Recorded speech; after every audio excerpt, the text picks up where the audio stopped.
Hey everyone, Peter Whalen, TFT's game director here, to provide an update on the rest of our roadmap for 2025.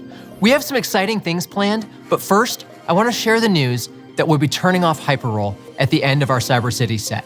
Hyperroll was released during Reckoning with the goal of delivering a more straightforward, shorter TFT experience that could help new players learn the game without needing to master Econ.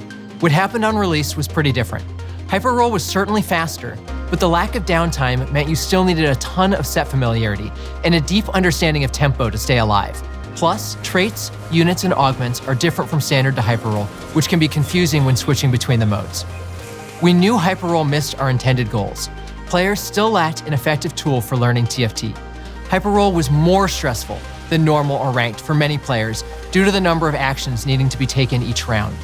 We were still happy to have shipped Hyperroll, but we also committed to exploring other ways to play TFT. And 6 years since we've launched the game, we've continued to explore new ways to play. From lower stress modes like Talker's Trials, to faster, more cap modes like Pengu's Party and Chonk's Treasure, set revivals to bring back highly requested sets with a fresh coat of paint, social modes like Double Up, and of course, for the purists, ranked and normals. Many of these modes share the goals we originally intended for Hyperroll, and they found solid roles as breaks from ranked in the current set for a ton of our players, like Talker's Trials, which has performed so well that we've decided to keep it on for the full length of the next handful of sets, rather than turning it off after the first few patches. We have no plans to slow down in shipping new experimental and rotating modes, but Hyperroll hasn't hit our standards for engagement or timeless quality, making up around just 2% of total playtime across TFT. That said, we know Hyperroll has its fans. Whether you played it once or made it your home, hearing that Hyperroll is leaving is undoubtedly disappointing to hear. Reflecting on our past 10 sets of game mode exploration, we're thankful for all the players who took the leap to explore TFT's first ever fledgling game mode, a mode that gave us learnings and the courage to innovate on the many more modes we've created since Hyperroll's launch.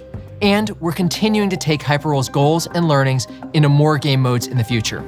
We know that shorter TFT experiences have a place in the game, so we'll continue to keep you updated as we iterate in that space. Hyperroll will stick around for the rest of Cyber City and depart with the arrival of our next set.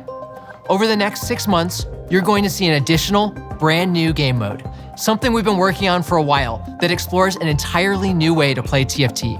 You'll also see the return of Pengu's Party for our 6th anniversary, with new anniversary traits from Inkborn Fables, Magic and Mayhem, and Into the Arcane. Finally, we'll have another set revival during our next set. No spoilers just yet. For a bit more detail, you can take a look at our updated 2025 roadmap, covering our plans for the rest of the year, in addition to our usual patches and cosmetic releases. That's it for today. As always, thank you for playing TFT, and expect to hear more from the team on everything else coming this year.